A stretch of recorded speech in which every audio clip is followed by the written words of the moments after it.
সম্মানিত দর্শক, আজকের টিপ স্টোরিতে থাকছে ভ্রমণ পরিকল্পনার টিপস। এটি লিখেছেন মগরাহাটের হোমিওপ্যাথি চিকিৎসক ও শিক্ষক ডাক্তার আনোয়ারুল হক। তার লেখা থেকে আমি পাঠ করছি।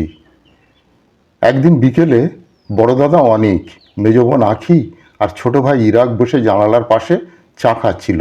তাদের সামনের টেবিলে একটা ম্যাপ আর ডায়েরি রাখা ছিল। ইরাক চমকে উঠে বলল, দাদা, আমরা এবার কোথাও ঘুরতে যাব, কিন্তু কিভাবে পরিকল্পনা করব, এটা তো অনেক জটিল মনে হয়।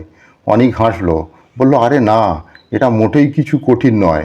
ভ্রমণের পরিকল্পনা করার জন্য কিছু ধাপ কাজে রাখতে হয়। আমি তোমাদের সহজ করে বলছি। অনেক শুরু করলো। প্রথমেই ঠিক করতে হবে আমরা কোথায় যেতে চাই। কোনো পাহাড়ি জায়গা, সমুদ্র তট কিংবা ঐতিহাসিক স্থান, কোনটা আমাদের পছন্দ?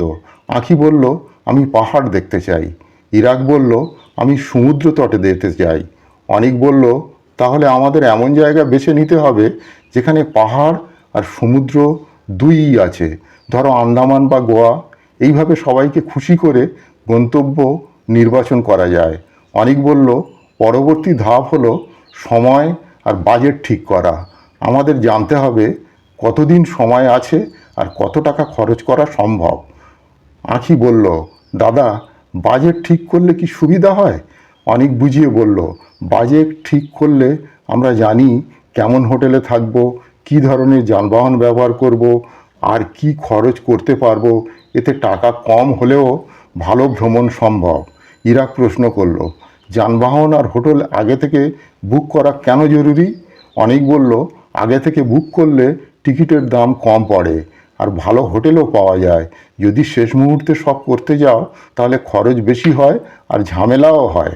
আঁখি বলল, গন্তব্য সম্পর্কে আগে থেকে জানা কেন জরুরি? অনেক বলল, যে জায়গায় যাচ্ছি আর আবহাওয়া, ভাষা, খাবার এবং সংস্কৃতি সম্পর্কে জানা থাকলে ভ্রমণ অনেক সহজ হয়ে যায়। ধরো তুমি শীতের জায়গায় যাচ্ছ, কিন্তু গরম পোশাক নিলে কি চলবে, তাই না? ইরাক উত্তেজিত হয়ে বলল, দাদা, আমার তো সবসময় কেমন ব্যথার ওষুধ লাগে।